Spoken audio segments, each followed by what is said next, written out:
Alors vous savez, si Raphaël Kanievski vous avait donné un conseil extraordinaire, je pense que vous l'auriez appliqué. Si jamais maintenant Rachi vous avait donné un conseil, je pense que là aussi vous l'auriez appliqué. Et si là maintenant Rabbi Akiva vous avait donné un conseil, alors encore plus. Alors je vous propose aujourd'hui d'aborder le conseil de David Ameller, ni plus ni moins. C'est le Zera Shimshon de cette semaine.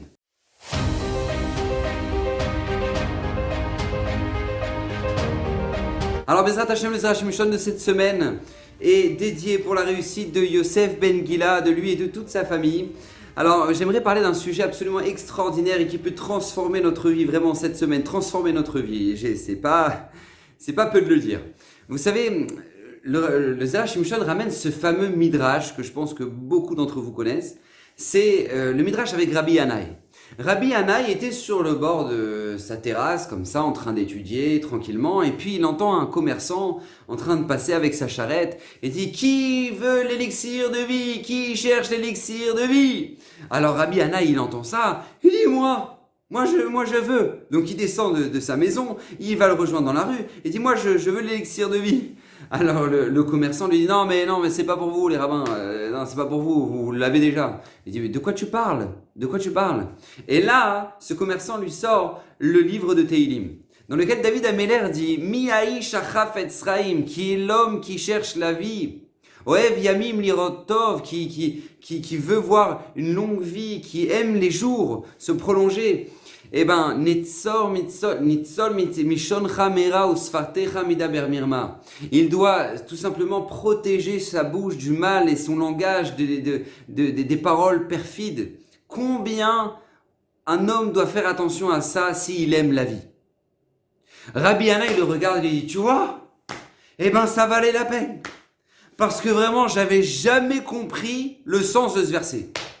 Et là, maintenant, tu viens de m'expliquer. Merci beaucoup. Le Zera Shimshon sur place, bien évidemment, pose la question. Il dit, mais attends, mais je comprends pas. Rabbi Yanaï, il connaît le livre de Tehilim. Il connaît toute la Torah. Il connaît tout, Rabbi Yanaï. C'est pas un chidouche là qu'on est en train de lui annoncer. Là, comment c'est possible que là, il a dit, ah, merci beaucoup, vraiment. J'avais besoin qu'on m'explique le sens simple du verset. Comment c'est possible? Écoutez bien ce que nous dit le Zera Shimshon. Un chidouche extraordinaire.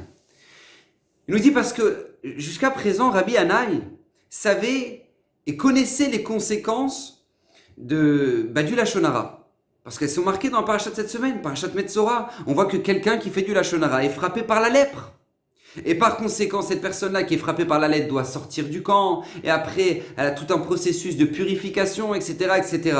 Donc lui, il savait que quelqu'un qui fait du Lashon Hara, la conséquence, c'est d'être frappé par la lèpre. Mais là, ce commerçant lui a fait comprendre une dimension qui est bien plus grande que ça. C'est que faire du Lashon Hara, c'est pas juste être frappé par la lèpre. Faire du Lashon Hara amène la mort. Et c'est cette prise de conscience là qu'a compris Rabbi Yanaï. C'est que c'est pas juste la Torah qui te dit, regarde, il y aura de la lèpre, et puis après la lèpre, c'est tout, hein, c'est terminé. Non. C'est que la puissance du Lashon Hara peut amener la mort. Et c'est ça que Rabbi Yanaï n'avait pas compris jusqu'à présent. Et combien on doit faire attention? Vous savez, il y a des gens qui sont partis voir le Hadmour de Gour, le Imre Megour.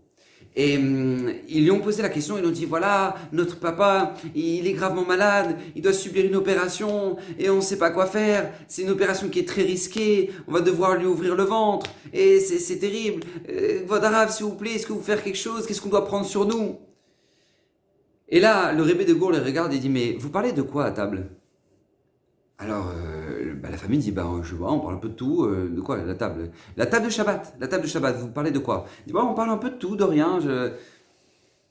Alors le Rabbi de Gour le regarde et dit, alors arrêtez de disséquer la vie des gens à votre table de Shabbat. Et Bezrat Hashem, on n'aura pas besoin de disséquer le corps de votre père. Comme ça leur a dit le Hadmour de Gour. Ils étaient choqués. Mais c'est exactement ce que nous dit le Zera Shimshon. Les conséquences du Lashon Hara, c'est pas juste que maintenant il y a la tsarat et puis après tu peux être purifié. Puis non, les conséquences sont bien plus graves que ça. Vous savez, Rav Moshe Feinstein rapporte dans son introduction de son livre Igrot Moshe.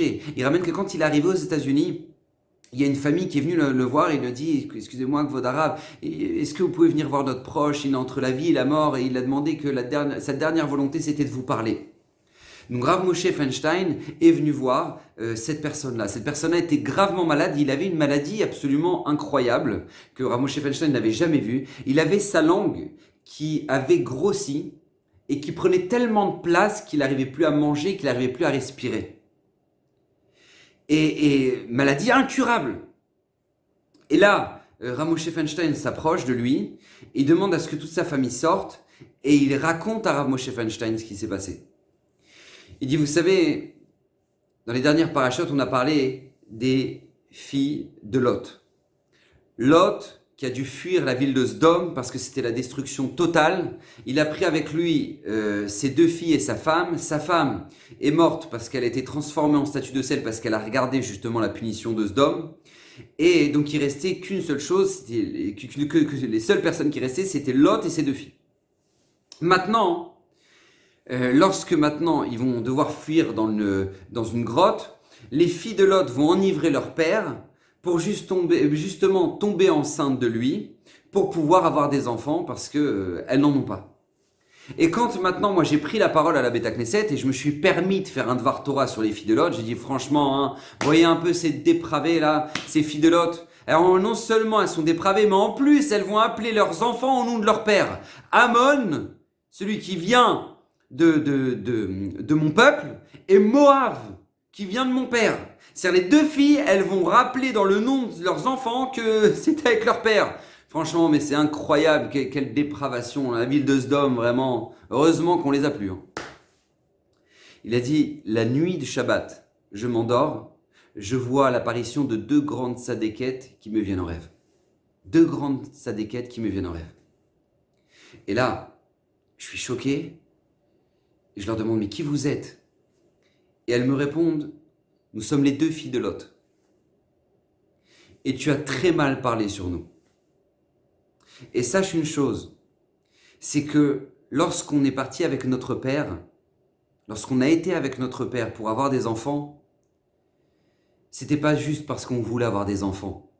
C'est justement parce que si tu avais été présent à la destruction de la ville de Sdom, eh ben, tu te serais dit, le monde a été détruit. Et c'est ce qu'on pensait, on pensait qu'en fait le monde entier était détruit, il restait plus que nous. Donc en fait on a vraiment été sincère et on s'est dit, il faut reconstruire le monde de nouveau. On a besoin d'avoir des enfants, parce qu'il n'y a plus personne après nous. Mais pour que jamais personne puisse tomber dans le piège, qu'une femme, soi-disant, peut être enceinte de Dieu, et que personne ne puisse penser ça, que les filles de Lot sont tombées enceintes de Dieu, eh ben non, on a fait exprès d'appeler nos enfants au nom de notre père, Ammon qui vient de notre peuple et Moab qui vient de notre père, pour que jamais personne puisse croire l'inverse. Et parce que Akadosh Baruch Hu sait que tout ce qu'on a fait c'est les Shem Shamaïm et que toi tu as très mal parlé sur nous, eh ben tu vas mourir du Lachon Hara que tu viens de faire. Comme ça il raconte au Rav Moshe Feinstein. Et à ce moment-là, la langue de ce monsieur-là a grossi, et il est mort devant les yeux de Rav Moshe Feinstein.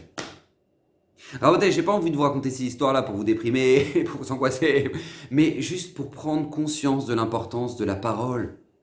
C'est pas juste de la tsarat et de la lèpre dont on parle dans les parachutes, et puis voilà, celui qui a fait la jeune arabe, il a la lèpre, et puis ta. Rabbi Hanna, il a compris de ce commerçant que les répercussions sont bien plus puissantes que ça, sont bien plus graves que ça. Et combien on doit faire attention. Mais vient un chidouche extraordinaire de Rav Moshe Sternborg que j'ai lu en Israël, qui ramène ça lui-même au nom de Rav Isser Zalman Meltzer. Écoutez bien ce chidouche. Il nous dit le Chafetz Chaim que dans ce pasouk-là de David Ameler, Miaïch Chafetz Chaim, qui est l'homme qui cherche la vie, Rav Isser Zalman Meltzer nous dit un chidouche extraordinaire. Il nous dit, si tu veux rajouter de la vie, alors fais attention à ta bouche. Si tu veux te rajouter de la vie, rajoute de la vie aux gens. Dis des choses positives, encourage les autres. Il y a des gens qui maintenant n'ont plus forcément envie de vivre. Il y a des gens qui sont tristes, il y a des gens qui n'ont plus de motivation, il y a des gens qui sont déprimés, notre conjoint, nos enfants, nos proches, les gens de notre communauté. Rajoute-leur de la vie. Et c'est ça que nous dit aussi le Chafetz Chaim. Miaïcha Chafetz Chaim oev yamim lirot tov. Si tu veux la vie, si tu veux te rajouter de la vie, même si ta vie était fixée à 60 ans, 70 ans, 80 ans, nous dit le Chafetz Chaim, tu peux te rajouter de la vie. Et c'est ça le conseil de David Ameler. Non seulement on peut enlever de la vie par le Lashon Hara, mais on peut rajouter de la vie par le Lashon Tov, par les paroles qui sont positives. Donc Bezrat Hashem, qu'on puisse tous le faire autour de nous, qu'on puisse multiplier les paroles positives, parce qu'on en a tellement besoin à l'heure actuelle sur les réseaux sociaux, où tellement de gens essaient de détruire, commentent en disant des choses négatives, ou construisez du bien avec vos paroles, parce qu'on a besoin de vie. Dans un monde où maintenant, qui est frappé par la mort, par des guerres, par le corona, on a besoin de vie.